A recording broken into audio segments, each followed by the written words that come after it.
still thought it was worthwhile going, just in case we did see him.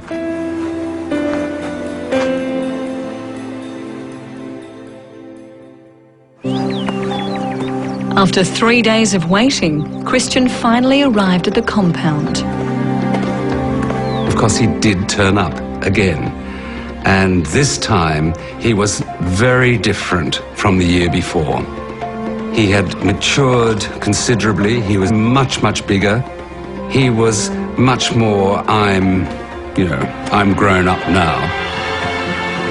He was so incredibly handsome, incredibly lovely. All lions loved him, all humans loved him. He was extraordinary. He lost none of his charisma. He'd be sitting with us and then suddenly he'd get up and he'd just walk away and sit somewhere else. We were undoubtedly more superfluous to his life. It was like, now I've got lion things to do.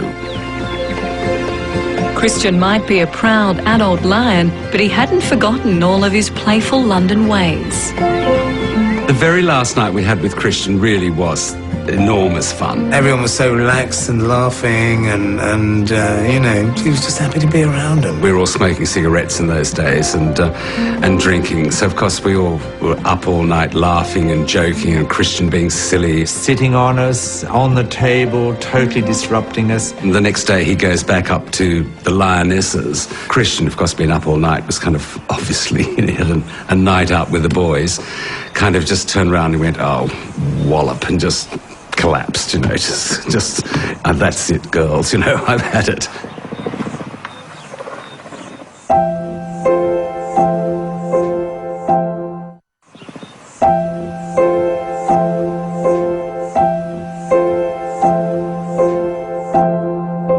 We went up to see him that night and he'd gone.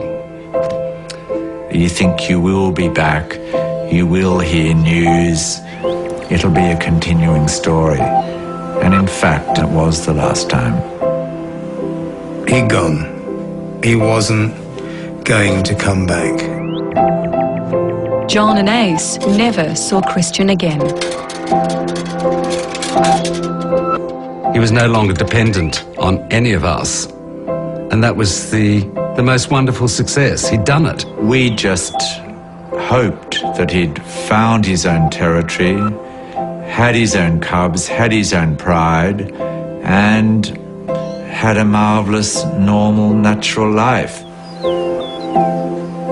Christian, the lion cub from Harrods, was given the chance to live the life of an African lion.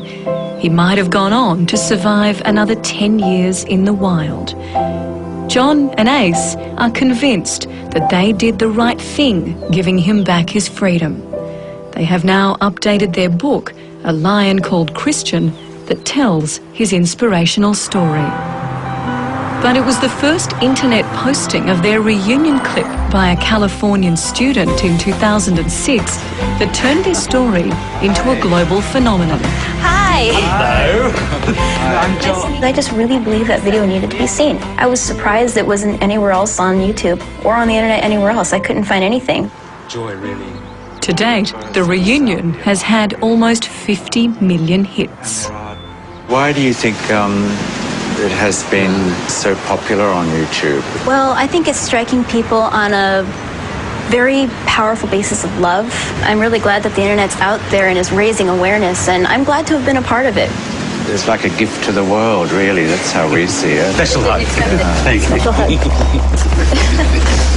It is quite mind-boggling. 50 million people have watched the reunion video. And we do wonder, how can we harness that incredible goodwill and interest?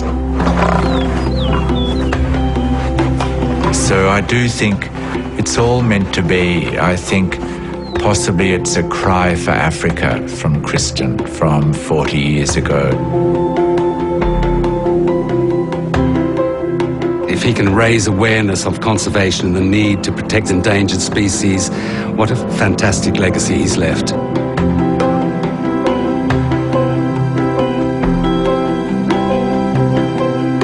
Thank you, Christian.